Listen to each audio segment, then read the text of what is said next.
Hey, I'm Brant at Crocker Farm Auction, and we've got our 15th anniversary auction coming up on July 20th, and this is the biggest lot in the sale, and that is from a size standpoint, and it is a significant new discovery in the study of Southwestern Pennsylvania stoneware for a couple of different reasons. Number one, the size. I can't recall seeing a jug cooler this big before, and we estimated at around 30 gallons.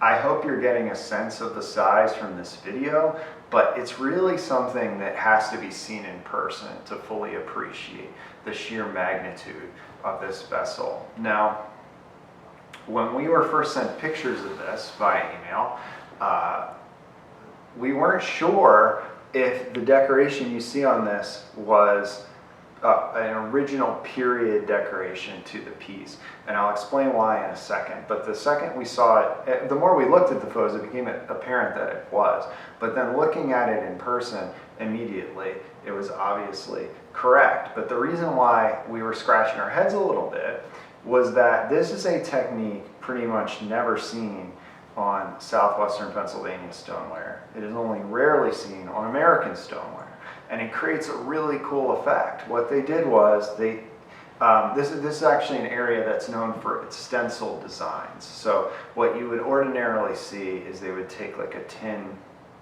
stencil, and you could watch the video Luke did on stencil fruit jars, preserve jars, to see some of those. But say they want to depict some pears on a piece of stoneware, they would put the tin stencil on there, and they would just rub the cobalt slip over the stencil, pull that away, and you'd have a positive image of pears.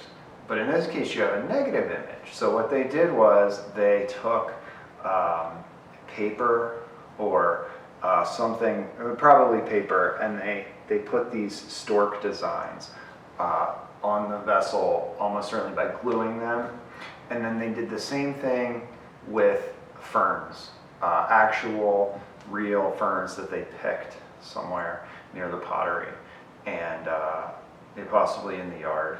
And then they glued those, affixed them to the vessel as well.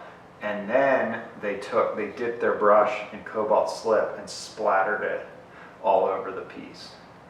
And I have to think that the potters, when this came out of the kiln, were pretty happy with what they had made. Up here you do see a name, Mary H. Wagner, and that one is apparently stenciled.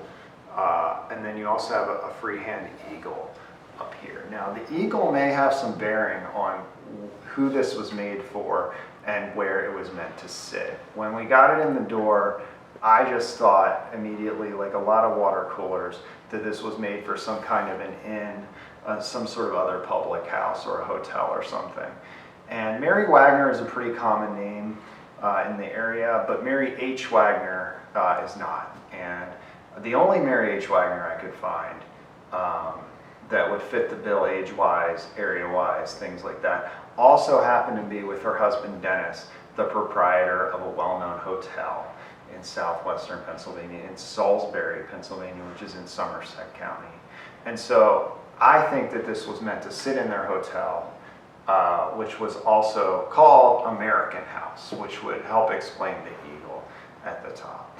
But this is just, we get a lot of stoneware in here. We see a lot of stoneware. This is a really remarkable thing, and we were really excited to get it for this sale. And I just hope you get some sense of the gargantuan size of this thing from the video. And we're really happy to sell it on July 20th.